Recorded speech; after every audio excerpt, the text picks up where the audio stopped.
Bonjour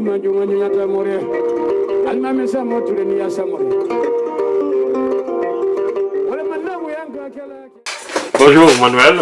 Bonjour Monsieur Silla. C'est un plaisir de t'avoir avec moi dans cet entretien.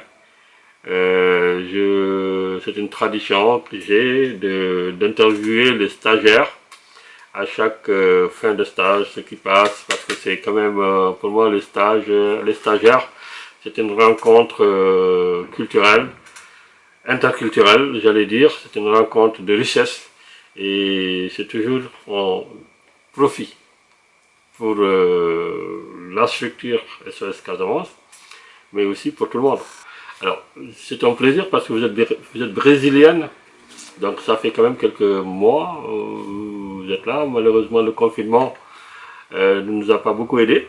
Là, vous allez terminer votre stage bientôt parce que vous avez une autre opportunité. Vous allez faire un stage avec l'Agence des Nations Unies, c'est ça? Exactement, l'ARDESCO. Voilà, donc c'est une aventure assez intéressante, rêvée pour tout jeune, hein, pour toute personne à un moment donné de son cursus universitaire, dire voilà, je vais faire un stage là parce que c'est important. Alors, est-ce que vous pouvez vous présenter? Oui. Je m'appelle Emanuele Carvalho, je suis brésilienne, j'ai 28 ans, je suis avocate au Brésil et je suis venue ici en France pour faire une spécialisation en droit international.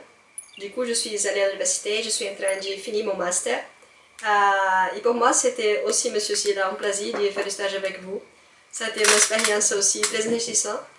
J'adore avoir la possibilité de travailler avec des gens de différentes cultures. Et ça a été une expérience très intéressante pour moi et je suis très reconnaissant pour chaque moment que j'ai passé ici avec vous. Ok, c'est un réel plaisir en tout cas pour moi. Mais est-ce que vous pouvez nous parler un tout petit peu comment vous avez vécu votre stage quand vous arrivez ici, vous découvrez une association SOS Casamance? Qu'est-ce qui vous a marqué le plus? Tout d'abord, il faut dire que je suis passionnée pour la question de sans-papiers, de la question des réfugiés. Du coup, j'ai toujours rêvé de travailler avec eux. Quand j'étais au Brésil, par exemple, j'ai toujours été passionnée pour cette question. Donc pour moi, être ici, en France, à Paris, pour faire un stage avec les sans-papiers, c'était... J'étais si content.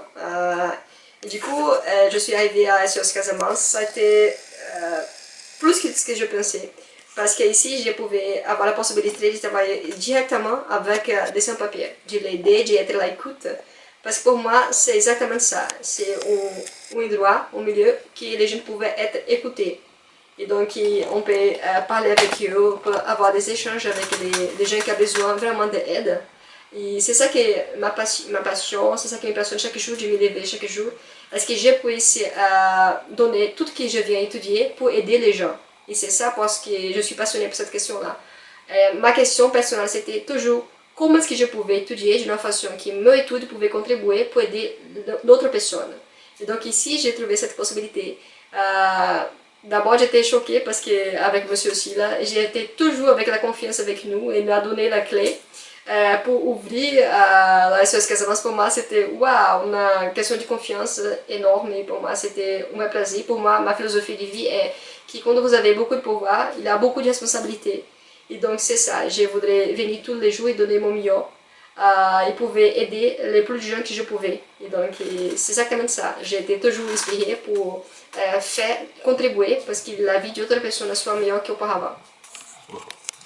Et en tout cas, c'est exactement ce que nous avons senti également en tant que SOS Casamance, en tout cas cette chaleur humaine, cette générosité, cette flamme qui est en vous, qui est très vivante, hein, et en tout cas je souhaite que ça continue de grandir, de développer, parce que ça peut aider beaucoup de gens, ça va être quand même, voilà, c'est une flamme qui a envie de partager quoi, cette chaleur avec tout le monde, et ça c'est des qualités très rares aujourd'hui, mais je crois que ça vous l'avez eu par votre culture, par votre, comment dirais-je, éducation, par peut-être voilà, votre environnement. Il y a un certain nombre de trucs, un certain nombre de valeurs qui ont contribué à vous façonner et qui forcément aujourd'hui s'expriment en vous.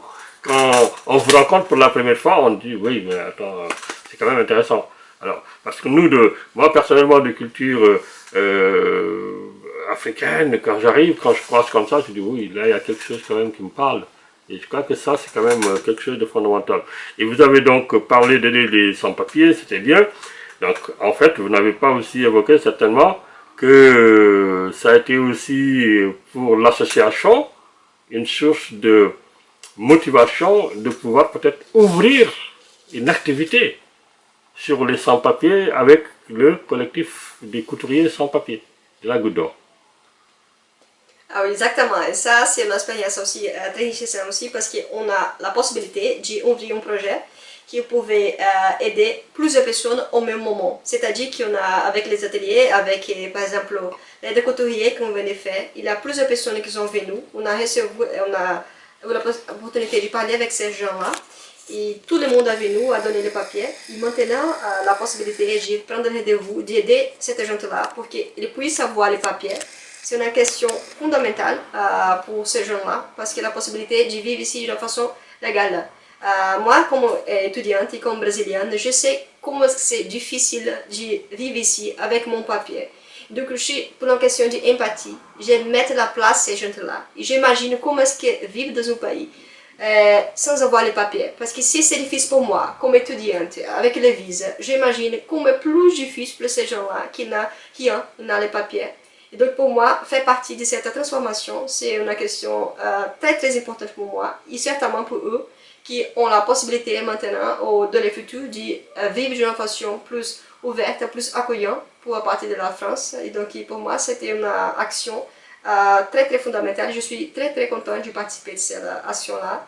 Et je dois remercier aussi M. Silla pour faire partie de cela et avec toutes les gens qui nous ont entourés parce qu'on n'est pas tout seul, on est avec d'autres stagiaires, avec d'autres personnes qui viennent, qui nous aident pour la question juridique. Et du coup, c'est exactement le symbole de la solidarité. C'est tout le monde qui travaille ensemble pour avoir la construction d'un futur meilleur pour cette gente-là qui a besoin de nous. Très bien. En tout cas, merci. Et votre dernier mot, si vous avez un dernier mot à donner? Mon dernier mot, je voudrais vous remercier, monsieur Silla, pour cette opportunité. Comme je vous ai dit auparavant, c'était mon rêve de travailler avec les sans-papiers parce que je voudrais, pour moi, c'est les gens plus sensibles qui ont dans le monde, qui n'ont plus de besoin, parce que ce sont les gens qui sont obligés de laisser les pays, qui n'arrivent ici, n'ont rien du tout, ils ont besoin du tout. Et du coup, être là pour aider cette gens-là, c'est toujours mon rêve. Et je voudrais vous remercier pour me proportionner cette possibilité. Vous remercier pour tout, parce que quand je parle à SOS Casamance, c'est multifonctionnel, c'est-à-dire qu'on travaille cette question de sans-papier, mais aussi être là pour la question de l'éducation. On a vu que la SOS Casamance travaille aussi avec les cours de français. C'est très important pour intégrer les gens qui viennent d'autres pays, qui n'ont pas la possibilité de parler la langue officielle de la France. Du coup, c'est plusieurs façons d'aider les gens, et c'est ça que j'adore sur la SOS Casamance, la possibilité de travailler un petit peu avec tout. E de contribuir, c'est ça, exactement, de donner ma vie d'une façon que notre vie soit meilleure qu'auparavant, comme je disais auparavant. Et c'est ça. Je pense que tout le monde qui a la possibilité de faire ces stages deve le faire parce que c'est une opportunité unique de travailler avec les gens qui viennent de beaucoup de pays différents. Je suis brésilienne, monsieur Silla vient de l'Afrique, donc il a la possibilité de parler, d'échanger, de grandir chaque jour, d'avoir une nouvelle expérience, un nouvel échange. Et du coup, je dis que c'était une expérience que je voulais laisser avec moi pour toute ma vie. Et c'était remarquable. Et merci, je vais finir pour vous remercier, monsieur, beaucoup pour cette possibilité, monsieur Silla. Bon, ben écoutez, c'est nous qui vous remercions. En tout cas, ça a été une recherche extraordinaire. C'est vrai que c'est des petites choses, mais ça reste longtemps. Bien sûr, exactement. Il y a des choses que vous avez faites qui sont là et qui vont rester parce que les gens, c'est vrai, ils arrivent chacun avec son expérience et chacun avec ce qu'il laisse et ce qu'on requiert. Et je pense que de ce point de vue, il y a plein de choses que vous avez laissées. Vous avez laissé un travail qui va certainement rester longtemps parce que c'est une dynamique qui vient de commencer. Donc voilà, ça va continuer, ça va se développer. Et bien, ça sera toujours un plaisir pour nous de vous voir, de vous revoir si l'occasion se présente, si vous êtes toujours à Paris, et je pense que vous allez rester à Paris pour quand même vivre, vous aimez bien Paris. C'est ce que J'adore j'ai Paris, compris. j'adore les endroits. Ouais. Pour moi, c'est muito culturel avoir la possibilité d'habiter dans un endroit qui on peut avoir la possibilité de parler avec les gens de différentes parts du monde. C'est magique. C'est magique. J'ai jamais vécu ça dans ma vie, donc pour moi, je suis passionnée pour ça, pour cette ouverture d'esprit que j'ai trouvé en France et à Paris surtout. Du coup, pour moi, c'était quelque chose qui m'a passionnée à Paris. Oui, c'est ça. C'était un endroit magique où est-ce qu'on peut trouver un peu de tout. Et un endroit qu'est-ce que vous pouvez être la personne que vous voudrez. Si vous travaillez très dur, vous pouvez arriver où est-ce que vous voulez. Et donc pour moi, c'était un endroit magique, spécial et que j'ai aimé pour toujours. Bon, ben c'est super. Paris, c'est ça la particularité de Paris. Paris, c'est magique. Ouais, c'est ça, exactement, c'est magique. Il faut vivre dans Paris un peu d'expérience dans votre vie pour voir. Pour voir Non ça. seulement pour la question de la beauté, parce que c'est une beauté extraordinaire. Chaque endroit est spécial, chaque endroit a un choc, quelque chose de différent, de spécial, mais pour tout, d'autre façon aussi. Ouais, ouais, c'est ça, tout à fait. Mais en tout cas, Emmanuel, moi, je vous remercie pour avoir accepté de nous accorder effectivement cette interview. Et ça fera l'objet quand même pour nous d'une publication sur le site de l'association pour quand même partager votre expérience avec ceux qui nous suivent et ceux qui ont envie de découvrir. Peut-être que ça va aussi motiver d'autres jeunes à bien regarder, à s'inspirer. C'est toujours important sur le partage. En tout cas, merci. Merci à vous, monsieur Silla. Allez, merci à vous.